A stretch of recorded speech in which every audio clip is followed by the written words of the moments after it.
Bagi sebagian orang, mungkin perjalanan ke kampus itu hanyalah jalan biasa. Namun, bagi mereka, perjalanan itu menjadi tantangan.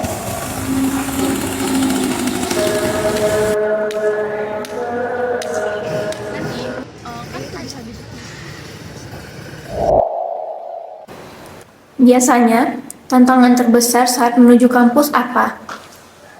Terkadang yang paling susah itu bukan kuliahnya, tetapi jalan menuju ke sana.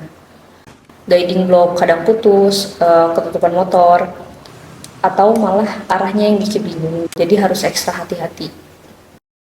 Bagi penyandang low vision, seringkali akses menuju ruang belajar dimulai dengan ketidakpastian.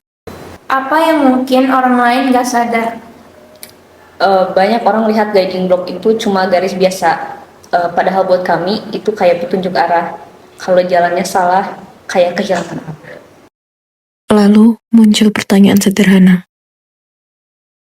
Apakah benar pendidikan sudah bisa diakses oleh semua orang? Dari perspektif teknik sipil, seberapa penting guiding block? Menurut saya penting sih, karena di sipil, infrastruktur itu bukan cuma soal bangunan yang kuat, tapi juga soal ruang publik yang dapat diakses oleh semua orang. Kalau di lapangan?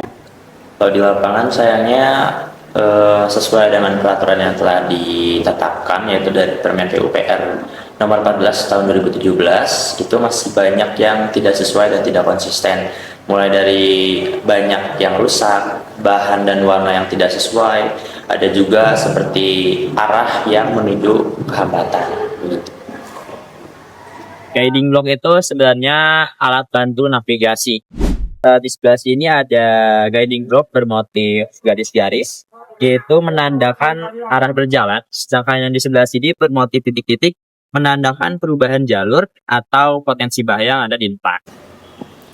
Apakah pencahayaan masih membantu? Iya, betul. Karena banyak orang menyangka tunanetra itu tidak bisa melihat.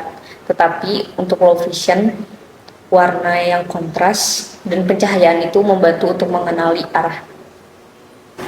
Kenapa isu aksesibilitas seperti guiding block ini penting dalam konteks pendidikan? Karena pendidikan inklusif bukan hanya soal menerima peserta didik disabilitas di dalam kelas. Kita juga perlu memastikan bahwa mereka dapat mengakses lingkungan dengan aman, setara, dan juga inklusif. Apa dampaknya jika aksesibilitas fisik belum mendukung?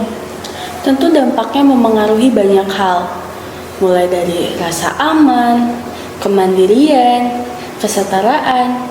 Kalau misalkan mereka proses perjalanan ke kelasnya aja terhambat, berarti proses pembelajaran mereka juga tentunya bakal jadi lebih telat. Berarti isu ini juga berkaitan dengan tujuan pendidikan global? Tentu, sesuai dengan SDG 4 tentang pendidikan berkualitas, bahwa semua orang berhak mendapatkan akses pendidikan yang setara dan juga inklusif. Namun yang namanya pendidikan tidak hanya di ruang kelas aja, tapi proses untuk bisa sampai ke ruang kelas itu juga adalah pendidikan yang setara. Selain itu, ini juga tepat dengan isu SDG 10 yakni pengurangan kesenjangan.